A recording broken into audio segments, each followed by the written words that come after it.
Hi, my name's Zachariah, and I love to read. Books have taken me to worlds I could never dream up, and they've given me friends I can never actually meet. As a child, I felt the safest and most at home when I had one in my hands and my face inside of it. As much as I love books, writing one of my own, or finishing one of my own, has proven to be really, really difficult. I think I should just admit it. Giving myself the title of writer has never had the desired effect. It has not been, nor will ever be, the catalyst for my journey to self-assuredness. What do you do? A new acquaintance inevitably asks. I'm a writer. It leaves my mouth like a feeble, half-formed lie I'd give my mother at 2 a.m. Obviously untrue, but I'm hopeful they'll play their part in maintaining the facade. There's a nod, a polite ask of what I'm writing, and then they sip their drink. For a moment, it feels great. Their sip lasts just long enough for me to supply the factory settings answer, "Oh, I'm working on a book." It feels like another lie. When was the last time I opened that draft, anyway? Regardless, with this exchange, our waltz is complete, and we have nothing left to say. Neither of us had our hearts in it, anyway. I've been through this exact scenario countless times in my attempt to, I guess, make it all feel real. However, no matter how strong my aversion to claiming the title, writing is the thing I've always wanted to do.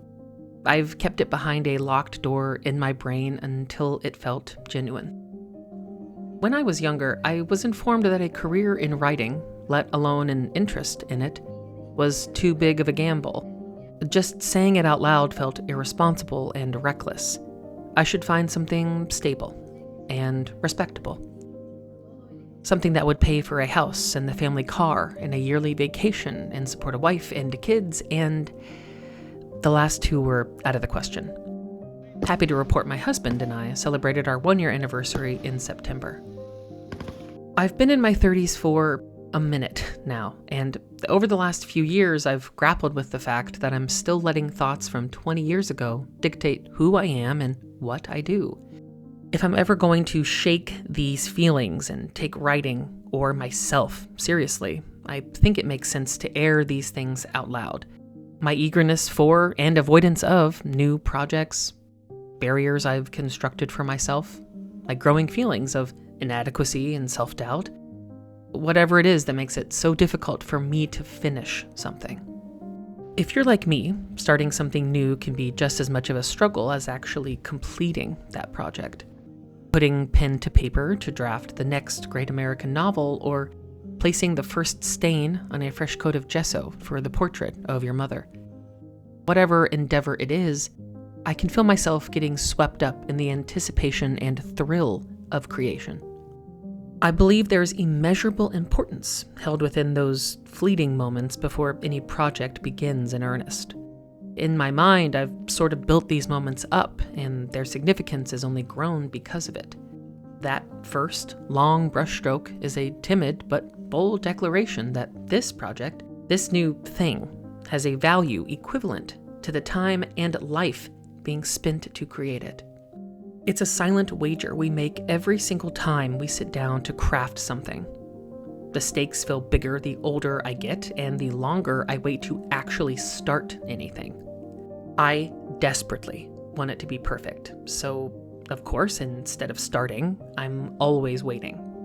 Impatiently standing by, expecting some divine signal from the universe, becoming angry and bitter when it hasn't arrived.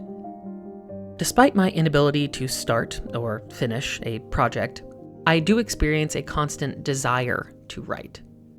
I'll rifle through my calendar in a mad dash to make time in an otherwise immovable schedule, to force myself to sit and focus on a blank page, desperately hoping for the genius to appear in front of me, for something clever to justify my hand-wringing and finessing of the few hours available in my week. Please don't misunderstand me, though. I don't suffer from a lack of ideas or words in my head. In fact, there are often too many competing ideas desperately attempting to cohere themselves, and eventually procure praise from those around me once written, if ever written. Instead of indulging a creative urge or allowing any idea to fully form, however, a mental chorus of far too familiar voices performs a well-rehearsed, prosecution-style dressing down of any creative energy or idea that I have. The congregation will clear their throats, thumb to page 180, and hum pleasantly in unison. It will never be good enough. We'll never finish it. When would we even work on it? Who would read it? Would we read it? Do we realize how long it will take? We can't do it. It will never be our job. It isn't important. We simply cannot make it a priority. Let's just do the dishes, okay? In some ways, I'll always think they're right. I'll even catch myself joining in and nodding along, only too eager to don the cloak of every insecurity and doubt I've ever had. There's a certain comfort in it. I'll commit to scrutinizing myself and macerating my work to a pulp before anyone else ever gets the opportunity. I'm not afraid of people, but I am perhaps afraid of how I'll view myself once they've had their fill of me. After all, if I am able to wholly avoid this or any other public spectacle, isn't that the better, safer option? When I was in high school, my father would often point out, with equal parts encouragement and taunt, his keen observation that my real problem wasn't actually starting. It was getting to the finish line. That, in his eyes, I was unable to even meander, let alone stride my way through that last 20% of whatever project it was. If I'd ever been able to start one, that is. Mind you, this is not me shifting blame for my mindset, but rather admiring aloud just how faithfully I have performed his words. At my first track meet, I ran the 800-meter race. For the first 1.5 laps, I was ahead of every other runner there. I remember the coaches from the other teams openly gawking at my pace, while my coach, bug-eyed, was suddenly chatting excitedly with my dad on the sidelines. I was so far ahead, in fact, that when I started walking, just a quarter of a lap from the finish line, I still came in second place. Sure, I finished that race and earned a ribbon, but as my father had already pointed out, this was always going to happen this way. I couldn't handle the final sprint. Maybe it's the prospect of both success or failure that has created some sort of action paralysis in me. Logically, I know the longer I let this desire to create fester, the less time I'll have to actually do it. I interrogate myself constantly over this. Am I unable to do it because I lack the skills or the knowledge? Or maybe the discipline? Do I actually have anything of value to say? Am I writing for myself or for others? Would it really matter who the audience was if the reaction was the same? You had it in the proverbial bag. Your legs were still moving at a winner's pace, but your brain said stop. Despite this ceaseless cavalcade of self-sabotage, I'll always return to it. Every time I'm nearly convinced I should stop trying and give it up for good, there's a Technicolor, younger me that pulls us back from that ledge. We've spent years of our life daydreaming about this. Hell, we've thrown the same pity party for almost 2 decades. I don't think giving up is really an option. We've spent too long imagining what it might feel like when the risk paid off. Writing and finally publishing this piece is a risk. It's been my attempt to both start and finish something, despite my unshakable certainty that the words herein are trite or ill-conceived. This rush of creating something from nothing feels much like opening a scab or scratching a mosquito bite.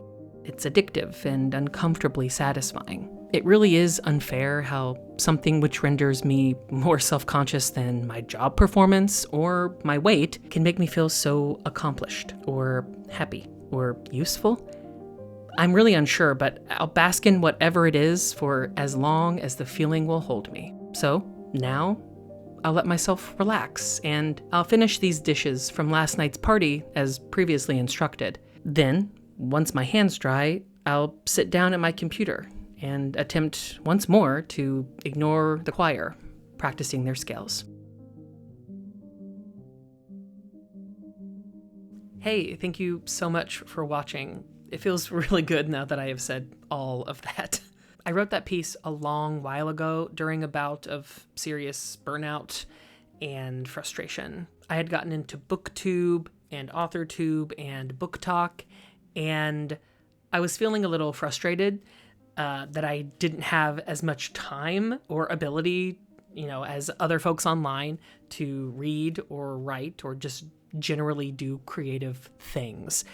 And managing my ADHD and my depression was becoming just untenable. And I don't know if you know this, but time management for ADHD people is really freaking hard. During that time, my job was super stressful and I had a bunch of medical issues that kept coming up. It's a long story and I can get into all of that another time, but things have changed considerably since then and I'm in a really good place, both physically and mentally. I'm starting this channel to hold myself accountable to my writing goals and my reading goals, to get to know all of you, as well as folks in the BookTube and AuthorTube community. I do want to share my thoughts on the books I'm reading at some point, but my main goal is to have a rough draft, a completed draft, no matter how messy it is, before my birthday on October 9th.